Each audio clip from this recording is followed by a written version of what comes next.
Ansiedade Rivotril ou clonazepam. Você faz uso de alguma medicação? Você tem ansiedade? Fica comigo, nós vamos fazer alguns comentários aqui. Meu nome é Francisco Costa, sou pós-graduado em Saúde e Longevidade Saudável, sou terapeuta emocional.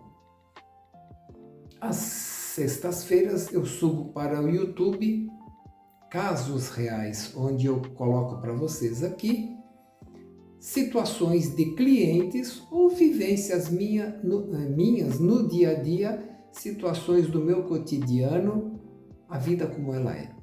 Hoje eu vou falar sobre uma pessoa que eu atendi, que ela teve uma orientação do profissional médico, psiquiatra, para fazer o desmame. O que é o desmame? A diminuição gradativa de medicamentos. Do Rivotril, mas segundo ela não consegue. Ou seja, ela já tem a prescrição disso, porque enquanto mentor em saúde a gente não trabalha com isso. Mas vamos entender o que acontece. Alguém se cura com um Rivotril ou clonazepam, que é o nome genérico? Alguém se cura com esse tipo de medicamento? É claro que não. Ele serve momentaneamente durante um período de crises ou de situações muito específicas que o profissional médico vai diagnosticar um problema e dar um medicamento, mas é sabido que isso não resolve o problema. Por isso que é feito um trabalho em paralelo com outros profissionais, por exemplo, um psicólogo, um psicoterapeuta ou terapeuta. Então, perceba que o medicamento ele é útil, mas ele não resolve. É isso que é importante a gente entender. Então, no caso dessa minha cliente, enquanto ela tiver a ansiedade como terreno biológico, situações que todos nós vivenciamos e que ficou registrado no nosso inconsciente, enquanto nós não limparmos esse terreno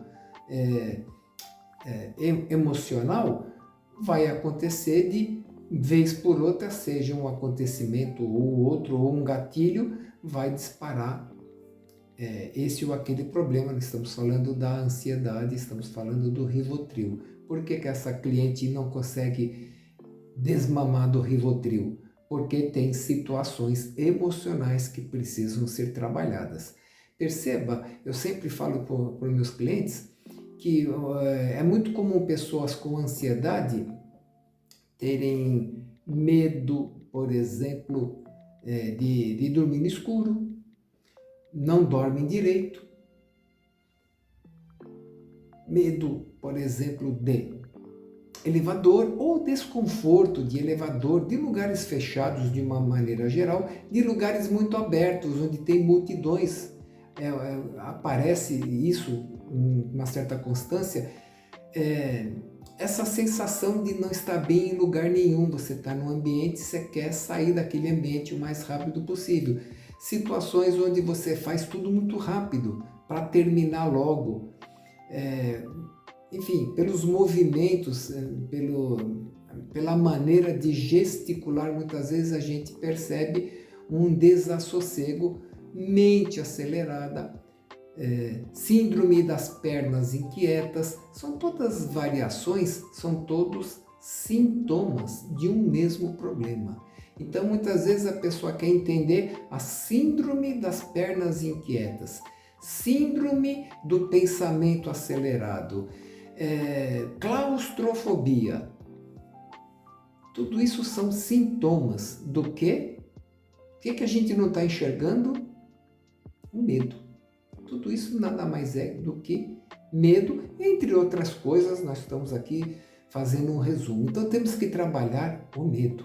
Algum registro lá atrás deu a sensação de medo para esse cliente, então hoje ele está com medo. Perceba como funciona. Imagina que você tem uma onça imaginária, uma onça que está querendo te pegar. Então ela está aqui, no seu cangote, vamos falar assim, uma onça. Então É uma sensação de medo o tempo inteiro. Você vai dormir, você está com medo da onça. Claro que você não associa isso com uma onça, com um bicho, mas é esse exemplo que eu dou para o meu cliente. Ele sente que tem um bicho querendo pegar ele e se ele dormir, pegar no sono, o bicho cata ele. Ele está inquieto no lugar porque ele sabe que ele precisa sair de lá logo. Ele não sabe por quê, ele não está bem em lugar nenhum. Por quê? Porque a onça vai aparecer, ele vai precisar fugir.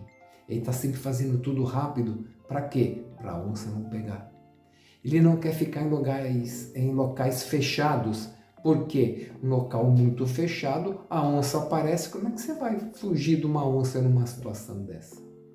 Então, o corpo, o cérebro, o nosso cérebro reptiliano, aquele que cumpre com a função de nos proteger, ele está o tempo inteiro rastreando o ambiente. Você está no ambiente de multidão, o cérebro fala, a onça vai te pegar, tá cheio de gente e você não vai correr e não vai ter um campo aberto para correr, tem muita gente te atrapalhando, a onça vai te pegar. Você perceba então que são vários sintomas, mas é a onça.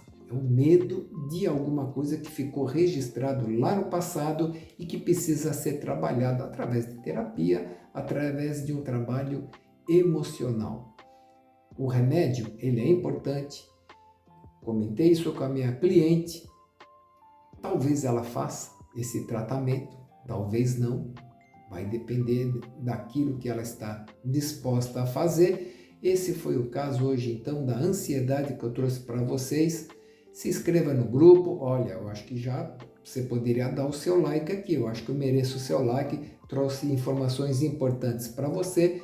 Consulte sempre o médico. Não pare de tomar e nem tome remédio sem orientação médica. E juntamente com a terapia você pode resolver, não é amenizar, é resolver esse problema da ansiedade. Até a próxima.